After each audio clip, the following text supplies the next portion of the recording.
Olá, no Repórter Eco de hoje você acompanha uma obra que reúne arte e ciência para revelar a diversidade de espécies de uma das aves mais belas da Terra. Conheça também a primeira usina nacional de reciclagem de resíduos do tabaco que poluem as calçadas e ruas. E ainda um selo divulga os produtos dos povos que vivem em harmonia com a floresta.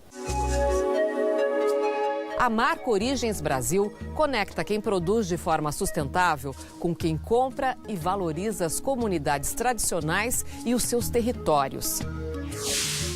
Esta fábrica no interior paulista transforma a bituca de cigarro em papel.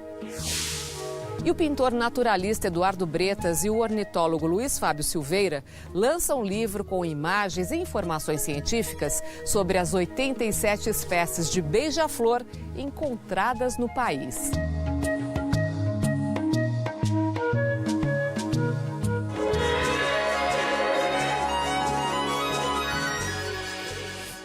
O selo Origens Brasil é uma marca de garantia de produtos e empresas que valorizam a floresta e respeitam os povos tradicionais da Amazônia.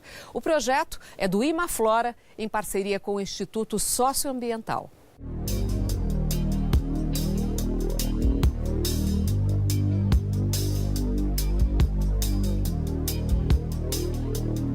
Traços feitos delicadamente decoram e imprimem identidade ao tecido cru. A história da cultura caiapó, desenhada pelas mulheres da aldeia, vai estampar calçados e circular pelos pés do consumidor na cidade grande, a milhares de quilômetros de distância da floresta. O dinheiro da venda é dividido entre a empresa e as artesãs. Esse trabalho está sendo desenvolvido pelo Instituto Cabu, que é uma instituição caiapó, do povo caiapó, e que tem esse trabalho de gerar renda a partir da economia da floresta. É um trabalho belíssimo. Esse foi um pedido deles. Eles falaram assim, ajuda a gente a continuar fazendo aquilo que a gente gosta e sabe de fazer.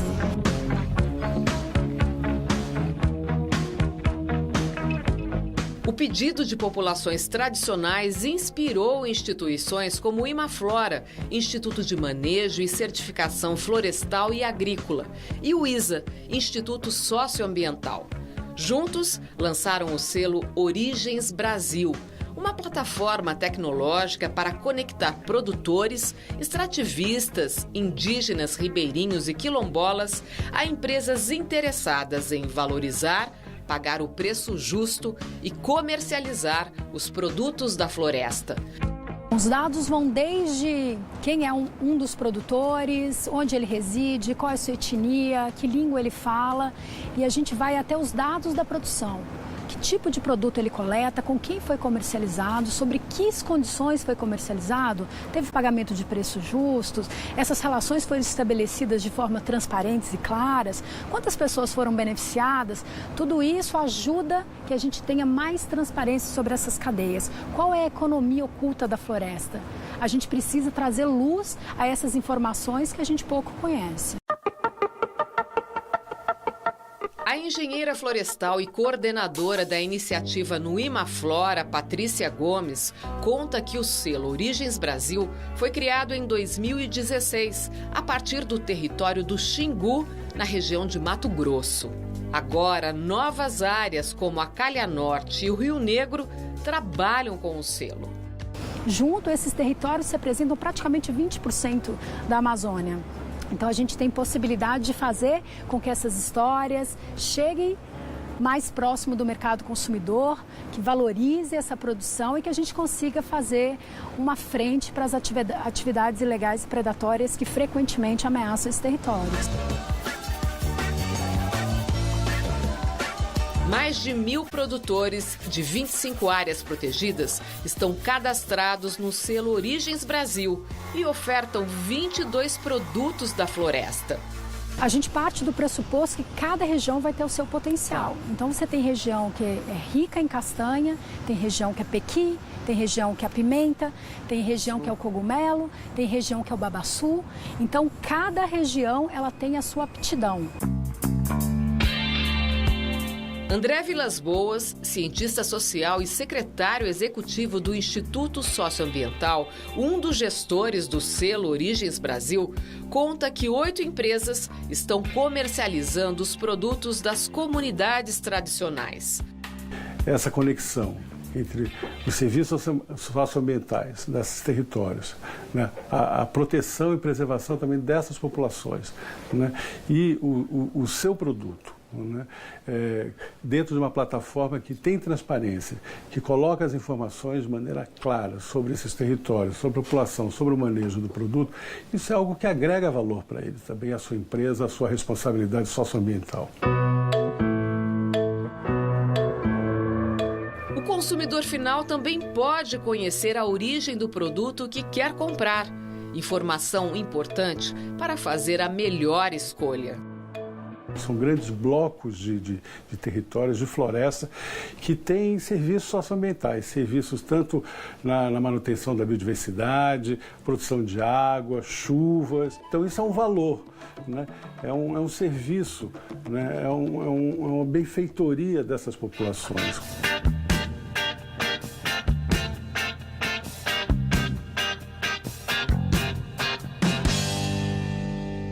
Você acompanha agora alguns dos fatos e pesquisas na área de meio ambiente que tem destaque aqui no Repórter Eco. O derretimento acelerado da Antártica já eleva o nível do mar em 7,6 milímetros. De 1992 a 2017, o continente perdeu quase 3 trilhões de toneladas de gelo. Segundo estudo publicado na revista Nature, 40% do degelo ocorreu nos últimos 5 anos, reflexo do aquecimento global no planeta.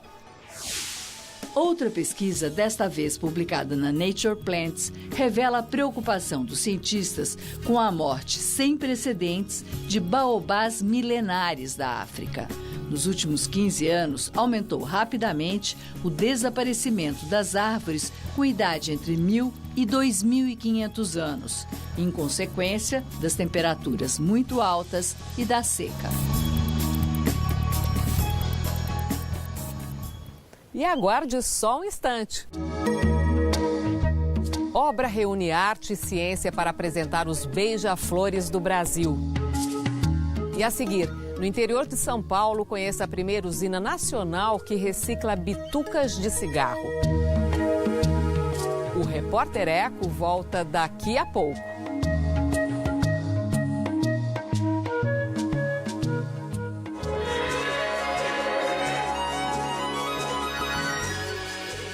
Além de prejudicar a saúde, o cigarro gera outro grave problema: a poluição causada pelas bitucas, que são jogadas nas calçadas e ruas pelos fumantes. Em Votorantim, no interior paulista, existe a primeira usina nacional que recicla os resíduos do tabaco.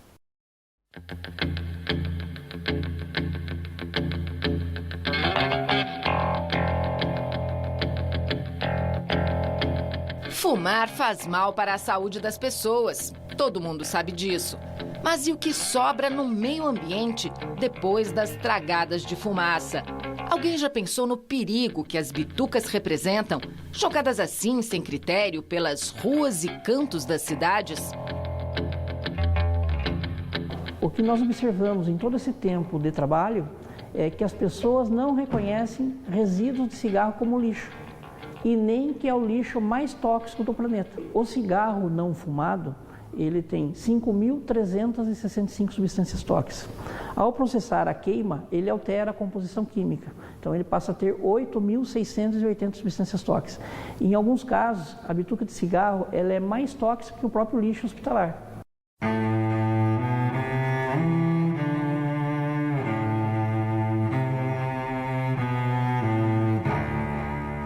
Marcos Poiato se tornou especialista nesse assunto quando decidiu ser um empreendedor ambiental. Tudo começou quando ele percebeu que, logo após a lei antifumo, as pessoas obrigadas a fumar nas ruas multiplicaram a quantidade de bitucas deixadas pelo caminho. Atrás de ideias para reciclagem, achou a parceria que precisava na capital do país. Encontramos a solução na Universidade de Brasília, que já há algum tempo eles estavam estudando a possibilidade de transformar os resíduos de cigarro em papel.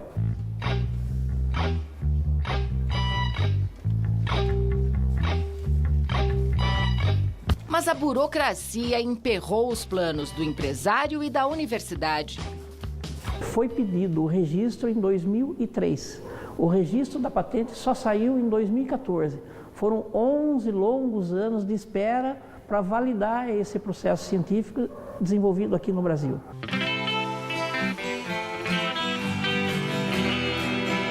Superada essa fase, a primeira usina de reciclagem de resíduos de cigarro do país entrou em operação. Com tecnologia 100% nacional, a usina foi instalada em Votorantim, a cerca de 80 quilômetros de São Paulo. Quase 3.000 caixas coletoras foram instaladas na região. Toda a coleta e o transporte das bitucas são feitos pelos funcionários da empresa, que seguem as normas da Lei de Resíduos Tóxicos. Quando chegam na fábrica, as bitucas de cigarro passam por uma triagem manual e depois são cozidas por no mínimo 5 horas numa mistura patenteada, que lava e depura os resíduos. O cheiro, como se pode imaginar, é horrível, mas a causa justifica o esforço. Depois do cozimento, as bitucas, agora sem cheiro nenhum, viram uma massa de celulose. Essa matéria-prima é doada para instituições de caridade que transformam o papel e o papelão em cadernos, caixas e vários objetos decorativos. Em média, uma folha de papel reciclado precisa de 25 bitucas para ser produzida. Toda a água usada na usina vem da chuva e fica armazenada aqui nesses tanques. Depois de passar pelo processo de cozimento e lavagem das bitucas, a água vem para esses outros tanques onde passa por um grande processo químico. E 95% dessa água volta lá para dentro, para novas reciclagens.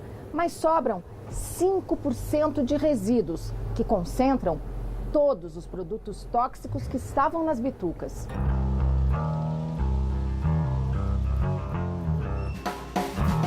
As ideias para usar as bitucas recicladas não param de surgir, aqui e também em outros países, que querem importar essa tecnologia made in Brasil.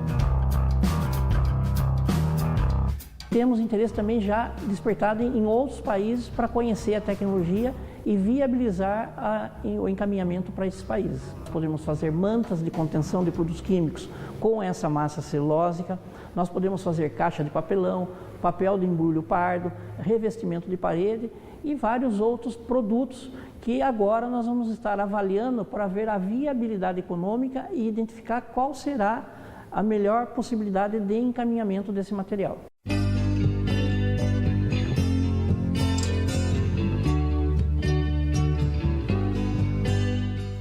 Quem quiser deixar de poluir o planeta com as suas bitucas, é só procurar as caixas de coleta iguais a essas. Elas estão espalhadas pela cidade de Votorantim e Sorocaba, no interior de São Paulo, onde o projeto começou. Mas também já estão sendo instaladas em outros municípios e até na capital. O Hospital das Clínicas, por exemplo, aderiu ao projeto. Afinal, o ideal é não fumar. Mas se fumar, apague aqui a bituca.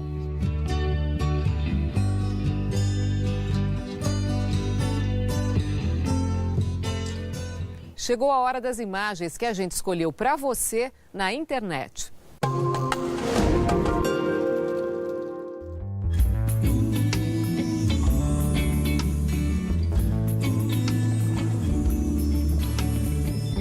Essa é a minha história. Uma velha tartaruga que no compasso da vida nadou os 7 mares. Encantada com o que vi, nunca tive pressa. Os 38 anos do Projeto Tamar, uma das bem-sucedidas experiências de conservação da vida marinha. Nunca tive pressa, porque sei que a vida passa, mas demora. O nome Tamar é uma combinação das sílabas iniciais de tartaruga marinha. O projeto foi criado em 1980 pelo antigo Instituto Brasileiro de Desenvolvimento Florestal, que mais tarde se transformou no IBAMA, Instituto Brasileiro do Meio Ambiente. Limpando o oceano, enquanto muita gente é só sujando. Anos antes, um grupo de estudantes de oceanografia da Universidade Federal do Rio Grande do Sul percorreu o país de norte a sul para conhecer melhor o nosso litoral. Pra tentar mudar, nunca tive pressa, mas agora eu tenho. A geração pioneira de ambientalistas registrou a necessidade urgente de proteger a costa brasileira. As expedições dos jovens serviram de alerta para a pesca, a captura de fêmeas e de ovos e a matança sem controle das tartarugas marinhas. Que economize, acredito que um dia o homem vai mudar e as crianças do futuro vão poder brincar. O Projeto Tamar nasceu então com a missão de promover a pesquisa, conservação e manejo das 5 espécies de tartarugas marinhas que ocorrem no Brasil, todas ameaçadas de extinção. Atualmente protege cerca de 1.100 quilômetros de praias em 26 localidades em áreas de alimentação, desova, crescimento e descanso desses animais no litoral e ilhas em 9 estados brasileiros.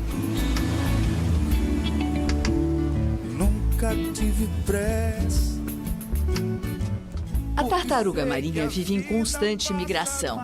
Tem ciclo de vida longo, com maturidade sexual após os 25 anos e atinge a fase adulta só aos 30 anos. Por isso, sua recuperação é lenta.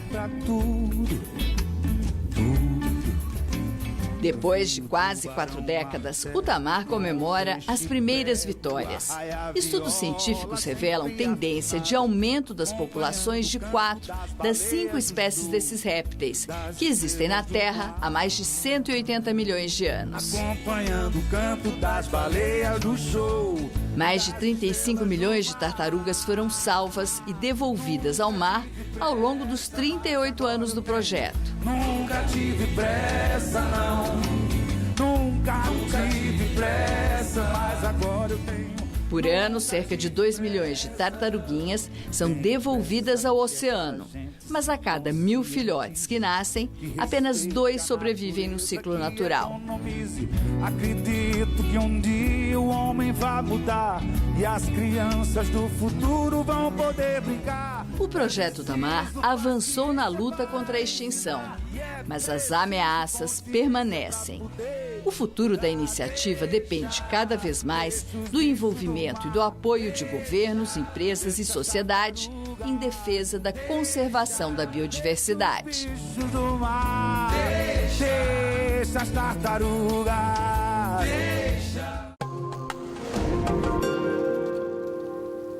E você vai ver a seguir.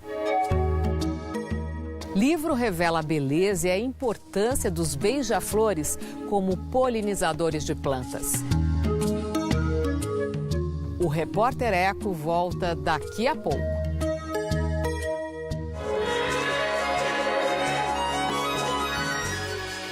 Uma obra reúne arte e conhecimento científico para revelar os beija-flores do Brasil.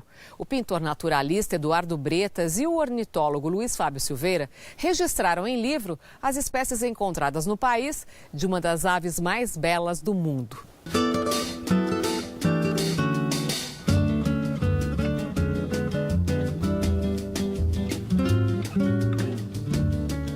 No horário em que as flores se abrem para o dia, lá está ele, em busca do néctar. A pequena ave é uma das mais delicadas que existem. Em algumas espécies, o sol revela plumagem colorida e cintilante, sem contar a agilidade e a perfeição com que voa e paira no ar. Ao observador, inspira encantamento. Falar de beija-flor é fácil e belo, porque a ave traz poesia no próprio nome. A esta receita a gente junta o néctar do conhecimento científico e a exuberância do desenho naturalista. O resultado está aqui. Beija-flores do Brasil.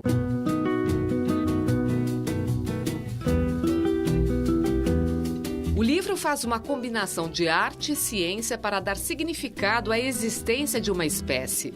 A obra, ilustrada pelo pintor naturalista Eduardo Bretas, traz informações do ornitólogo Luiz Fábio Silveira, curador da maior coleção de aves brasileiras do mundo, que é do Museu de Zoologia da Universidade de São Paulo. A gente tem no mundo em torno de 400 espécies de beija-flores, mas é um grupo que ocorre exclusivamente nas Américas. Embora, curiosamente, a origem dos beija-flores tenha sido na Europa. Os fósseis mais antigos de beija-flores que a gente conhece estão no continente europeu e não no continente americano.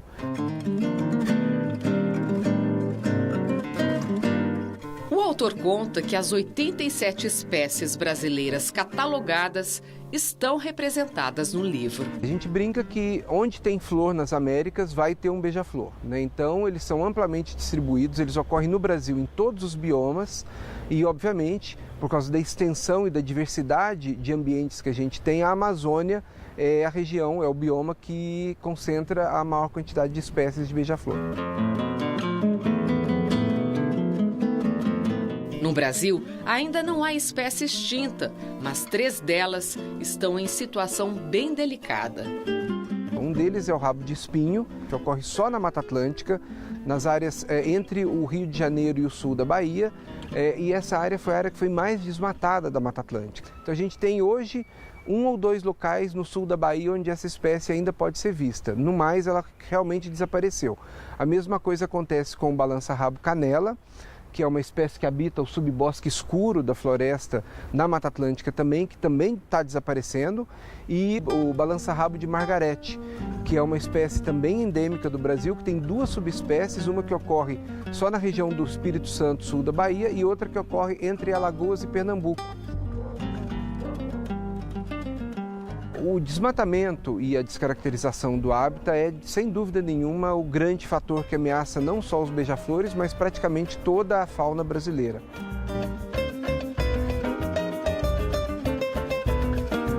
O biólogo que conseguiu observar na natureza quase todas as espécies ilustradas no livro chama a atenção para a extrema habilidade da pequena ave para voar.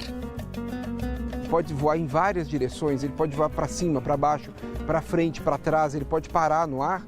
É uma característica única entre todos os vertebrados que voam, né? Então, nenhum animal que voa tem essa característica de voo tão bem elaborada quanto nos beija-flores. Então, eles são os mestres nesse tipo de voo. As espécies menores de beija-flor podem bater as asas até 80 vezes por segundo. Por segundo? Por segundo. E podem voar até 150 km por hora nos voos mais aguerridos, quando ele está perseguindo um macho que entra no território dele e tudo. São máquinas de voar mesmo.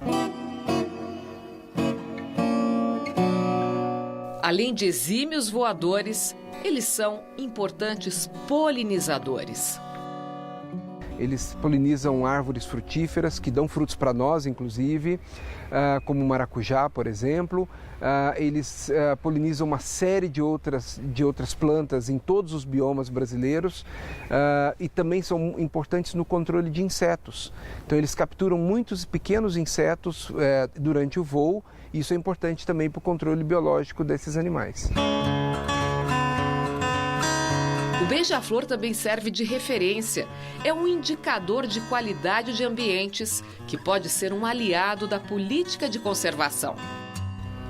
Fazer a política pública, quando você precisa criar uma unidade de conservação, por exemplo, ou escolher uma área para ser criada uma unidade de conservação, a gente pode confiar bastante nos dados que as aves geram.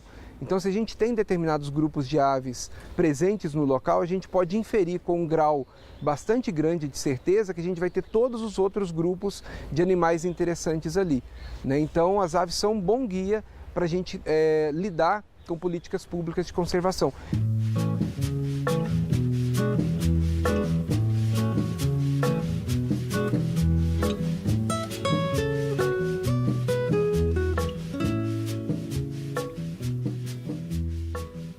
E você pode rever as reportagens pelo Cultura Digital. Baixe o aplicativo gratuitamente no seu celular.